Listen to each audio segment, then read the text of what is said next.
नगर निगम के चुनाव का परिणाम आता है और सबसे ज्यादा चर्चा चल पड़ती है कि क्या भारतीय जनता पार्टी अंदरूनी तौर पर एकदम तैयार हो चुकी है या पूरी तैयारी भाजपा ने कर रखी है। सवाल इसलिए क्योंकि नगर निगम में चार जो सबसे बड़े नगर निगम है बिहार के, उनमें से तीन पर भारतीय जनता पार्टी ने अपना झंडा लहरा दिया। यह अपने आप में बहुत बड़ी खबर थी। यह अपने आप में अगर अंदरूनी तौर पर, राजनीति के तौर पर आप देखेंगे तो महागठबंधन के लिए बहुत बड़ा झटका भी था, क्योंकि शहरी क्षेत्र में भारतीय जनता पार्टी का दबदबा चाहे कुछ भी हो जाए कम होने का नाम नहीं ले रहा है। आगे हम आपको यही बताएंगे कि कैसे राजधानी पटना से लेकर बिहार के जो दो और बड़े नगर निगम हैं उन पर भारतीय जनता पार्टी का कब्जा हुआ, और अगर एक साथ सबको मिलाकर कहिए तो चार सबसे बड़े नगर निगमों में से तीन पर भारतीय जनता पार्टी ने अपना झंडा गाड़ दिया। आगे हम आपको यही बताएंगे कि कैसे भाजपा के कैडर के आगे कोई नहीं टिक रहा। तेजस्वी इसीलिए एकदम चिंता में है कि बूथ स्तर पर किसी भी प्रकार से टीम को गठन कर लिया जाए, वही टीम 24 में भाजपा को हरा सकती है, वरना भाजपा का कैडर इतना मजबूत है कि उसके सामने टिकना बड़ा मुश्किल है। आगे हम आपको यही बताएंगे, यही समझाएंगे। बाकी नमस्कार, मेरा नाम है मोहित कुमार सिंह और आप जनता जंक्शन देख रहे हैं। यह वीडियो रोडवेज ऐप के द्वारा प्रायोजित है। रोडवेज बिहार का एक ऐसा स्टार्टअप है जो आपको वन वे टैक्सी राइड और कार पूलिंग की सुविधा बेहद ही कम पैसों में उपलब्ध कराती है। वन वे टैक्सी राइड का मतलब कि अगर आप इनकी टैक्सी से कहीं भी जाएंगे तब आपसे सिर्फ एक तरफ का किराया लिया जाएगा, जो कि बेहद सस्ता होगा। तो अगर आप रोडवेज के साथ यात्रा का आनंद लेना चाहते हैं तो अभी प्ले स्टोर खोलिए, वहां पर रोडवेज नाम का एक ऐप होगा, उसे डाउनलोड कीजिए और इनके साथ यात्रा का आनंद लीजिए। अब हम लोग वापस आते हैं अपने खबर पर।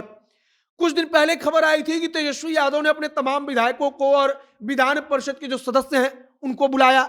उनको बुलाकर कहा कि बूथ स्तर पर जो कमेटी का गठन होना था वो अब तक कितना हुआ, अब तक क्यों नहीं हुआ। मतलब कि तेजस्वी यादव 24 की तैयारी में लगे हैं। और इस बात को समझिएगा कि क्यों बूथ स्तर से लेकर प्रखंड स्तर पर, ग्राम स्तर पर इतना ज्यादा जो तमाम राजनीतिक पार्टियां हैं वो उस पर ध्यान दे रही हैं। तो इसका सबसे बड़ा कारण है कि भारतीय जनता पार्टी का बूथ स्तर पर या भारतीय जनता पार्टी के कैडर का कोई जवाब नहीं है। आप जब भी चुनाव होता है तब पन्ना प्रमुख से लेकर प्रखंड स्तर से लेकर बूथ स्तर तक आप हर किसी का जिक्र सुनते हैं कि भारतीय जनता पार्टी ने अपने संगठन को इतना मजबूत किया है कि उसी का परिणाम रहता है कि चाहे हवा किधर का भी रहे लेकिन भारतीय जनता पार्टी लड़ाई में रहती ही रहती है। अब जब चार बड़े नगर निगमों का रिजल्ट सबके सामने आया, उनमें से तीन पर भारतीय जनता पार्टी समर्थित उम्मीदवार ने अपना झंडा गाड़ दिया। और अगर आप कहेंगे आसान शब्दों में तो कह सकते हैं कि भारतीय जनता पार्टी ने वहां पर झंडा गाड़ दिया। अब सबसे पहले बिहार के चार बड़े जो सबसे बड़े नगर निगम है उनका नाम सुन लीजिए। पहले नंबर पर आता है राजधानी पटना। यहां पर जीती कौन? तो सीता साहू, भाजपा की नेता है, भाजपा समर्थित उम्मीदवार हैं। अब दूसरा सुन लीजिए, पटना के बाद से भागलपुर, वहां पर जीता कौन? तो डॉक्टर वसुंधरा लाल, वो भी भाजपा समर्थित उम्मीदवार। अब आ जाइए तीसरे पर। अब आ जाइए इसके बाद मुजफ्फरपुर पर। मुजफ्फरपुर में निर्मला देवी ने जीत हासिल की, वो भी भारतीय जनता पार्टी की नेता है।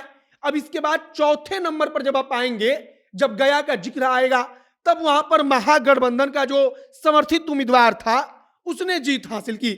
मतलब कि बिहार के जो चार सबसे बड़े नगर निगम हैं उनमें से तीन पर भाजपा ने अकेले झंडा गाड़ दिया, जो अपने आप में बहुत बड़ी बात है।